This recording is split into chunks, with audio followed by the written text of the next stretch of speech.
الصلاة والسلام على من كان نبيا وآدم بين الماء والطين وعلى آله وأصحابه أجمعين. أما بعد فأعوذ بالله من الشيطان الرجيم. بسم الله الرحمن الرحيم. إنا أعطيناك الكوثر فصل لربك وانحر إن شانئك هو الأبتر. صدق الله العظيم. إن الله وملائكته يصلون على النبي يا أيها الذين آمنوا صلوا عليه وسلموا تسليما. والصلاة والسلام عليك يا رسول الله وعلى آلك وأصحابك يا حبيب الله. الصلاة والسلام عليك يا سيد الأشراف وعلى آلك وأصحابك يا جامع الأوصاف. الصلاة والسلام عليك يا روح جسد الكونين وعلى آلك وأصحابك يا عين حياة الدارين. مخدوم و محتشم حضرت مولانا اعجاز حسین نقشبندی صاحب، مخدوم و محتشم محمد ارشد رنگا صاحب، عالی مکتب عبد الجبار صاحب، برادران والا تبار، مرزا اسد اللہ خان غالب سے کسی نے کہا کہ تم نے ہزاروں اشعار کہے، غزل میں، قصیدے میں اپنے فن کا اظہار کیا، لیکن کبھی تم نے جناب رسالت مآب صلی اللہ علیہ وسلم کی نعت نہیں کہی، اس کی وجہ کیا ہے؟ غالب نے ایک نعت حضور اکرم صلی اللہ علیہ وسلم کی بارگاہ میں رقم کرنے کی سعادت حاصل کی،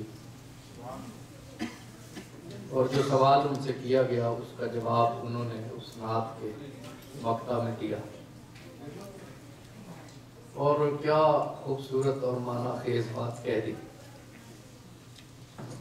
حضرت شیخ الاسلام خواجہ قمر الدین سیالوی فرمایا کرتے تھے کہ غالب کی نجات کے لیے ایک شعر تھا۔ سبحان اللہ۔ غالب نے کہا کہ غالب ثنائے خواجہ و یزداں گزاشتے، غالب ثنائے خواجہ و یزداں گزاشتے، کہاں ذات پاک مرتبہ دان محمد است۔ غالب ہم نے نبی محتشم صلی اللہ علیہ وسلم کی ثنا کو اللہ پر چھوڑ دیا، اس لیے کہ اللہ ہی جانتا ہے کہ اس نے اپنے محبوب کو کیا مرتبہ اور کیا کمال تھا۔ ہم نہ جان سکتے ہیں، نہ سمجھ سکتے ہیں، اور نہ اسے بیان کر سکتے ہیں۔ یہ اللہ رب العزت ہی جانتا ہے، اللہ ہی کے علم میں ہے کہ اس نے اپنے محبوب گرامی مرتبت محمد مصطفیٰ صلی اللہ علیہ وسلم کو کن کمالات سے نوازا ہے اور کن شانوں سے بہرور فرمایا ہے۔ غالب ثنائے خواجہ و یزداں گزاشتے، کہاں ذات پاک مرتبہ دان محمد است۔ اللہ کے محبوب کی صفت اور ثنا کو سمجھنے کے لیے جو سب سے بڑا سہارا ہے وہ قرآن مقدس ہی کا سہارا ہے۔ قرآن مقدس کی آیات نے جتنی وضاحت کے ساتھ، جتنی صراحت کے ساتھ شان مصطفیٰ علیہ تحیت و ثنا کے بے شمار پہلوؤں کو آشکار کیا ہے، انسان ساری عمر بھی ان پر غور و فکر کرتا رہے تو ان کی تفہیم کے مرحلے ختم نہیں ہوتے۔ وہ مبارک مقامات جہاں پر صراحت کے ساتھ اللہ رب العزت نے اپنے محبوب کا ذکر خیر کیا ہے، ان مقامات میں سے ایک سورہ کوثر ہے، اور سورہ کوثر معانی کا ایک ایسا سمندر ہے کہ انسان اگر ساری عمر بھی اس پر غور و فکر کرتا رہے تو اس کی انتہا کبھی ختم نہیں ہو سکتی۔ ہمارے بعض احباب نے کسی نشست میں اس کی تفسیر کو سنا ہے اور ان کا جی چاہا کہ وہ اپنے سارے ساتھیوں کو قرآن مقدس کے اس فیضان میں شریک کریں۔ یہ بڑا ہی مبارک اور محمود ارادہ ہے۔ اللہ تبارک و تعالیٰ ان کے خیالات میں برکت عطا فرمائے، ان کے کاموں میں برکت عطا فرمائے، اور وہ جس جگہ کو اللہ رب العزت کے پیارے محبوب کے ذکر کے لیے مختص کر رہے ہیں، اللہ رب العزت کے دین کی تبلیغ کے لیے وقف کر رہے ہیں، دل کی اتھاہ گہرائیوں سے سب حضرات اللہ رب العزت کی بارگاہ میں گزارش کیجئے کہ اللہ ان کو اپنے ارادوں میں کامیاب فرمائے، اللہ انہیں خلوص عطا فرمائے، اللہ انہیں حسن نیت عطا فرمائے، اللہ رب العزت ان کو بہتر منصوبہ بندی سے اپنی ساری صلاحیتوں کو بروئے کار لانے کی توفیق عطا فرمائے، اور سب سے بڑی بات یہ کہ اللہ ان کے عزائم کو، ارادوں کو اپنی بارگاہ بے کس پناہ میں قبول و منظور بھی فرمائے، اس کا اجر انہیں دنیا میں بھی ملے اور اس کا اجر انہیں آخرت میں ملے۔ نبی کریم صلی اللہ تعالیٰ علیہ وآلہ وسلم اللہ رب العزت کی بارگاہ میں ہدیہ نیاز پیش کرتے رہے۔ اللہ نے ان کو جو ذمہ داری تفویض فرمائی، حضور پورے خلوص کے ساتھ، پوری تندہی کے ساتھ اس ذمہ داری کو ادا کرتے رہے، اور سچی بات یہ ہے کہ کما حقہ ادا فرماتے ہیں۔ طارق صاحب آگے پیچھے آگے آئیے۔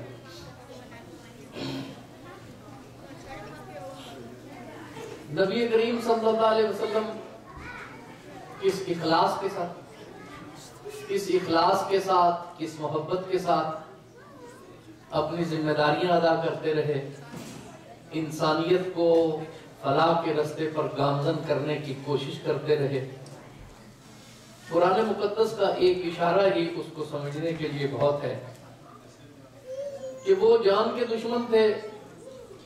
حضور کے بارے میں کیا ہرزہ سرائی نہیں کرتے، حضور اکرم صلی اللہ علیہ وآلہ وسلم کے ساتھ کس شدت اور مخالفت سے پیش نہیں آتے، اور نبی کریم صلی اللہ علیہ وسلم کا معمول مبارک کیا تھا کہ حضور دن بھر ان کی دی گئی اذیتوں کو برداشت کرتے، ان کے ناروا رویے کو بڑی خندہ پیشانی سے سہتے، اور جب رات کو اللہ کی بارگاہ میں خلوتوں میں حاضر ہوتے تو ان کے نقصان کے لیے دعا نہ کرتے، ان کے ضرر کے لیے دعا نہ کرتے، بلکہ اللہ کی بارگاہ میں ان کی ہدایت کے لیے گر گڑاتے، روتے، اور اس قدر آنسو بہاتے کہ اللہ رب العزت نے ایک مقام پر بڑے ہی پیار سے اپنے محبوب سے استفسار فرمایا، لعلہ کا باقی نفسہ کا اعلیٰ آثارے ان لم یؤمنوا بہذا الحدیث اسفا، اے میرے پیارے محبوب صلی اللہ علیہ وسلم، کیا یہ لوگ اپنی نادانی کی وجہ سے جو آپ کے پیغام پر عمل نہیں کر رہے، کان نہیں دھر رہے، اور آپ ہیں کہ ان کی خاطر رو رہے ہیں، گریہ کر رہے ہیں، آنسو بہا رہے ہیں، اور اس قدر آنسو بہا رہے ہیں کہ یوں محسوس ہوتا ہے کہ آپ اپنی جان کا نقصان کر بیٹھے ہیں۔ لعلہ کا باخع نفسہ کا علی آثارہم ان لم یؤمنوا بہذا الحدیث اسفا، اے میرے محبوب کیا یہ اپنی نادانی کی وجہ سے، بے وقوفی کی وجہ سے، اپنی نقص فہم کی وجہ سے آپ کی دعوت کو قبول نہیں کر رہے، الٹا یہ آپ کے لیے اذیت کا سامان کر رہے ہیں، ہرزہ سرائی کر رہے ہیں، اور آپ کا کردار و عمل یہ ہے کہ آپ ان کی ہدایت کے لیے رو رہے ہیں، آپ ان کی حالت زار پر آنسو بہا رہے ہیں،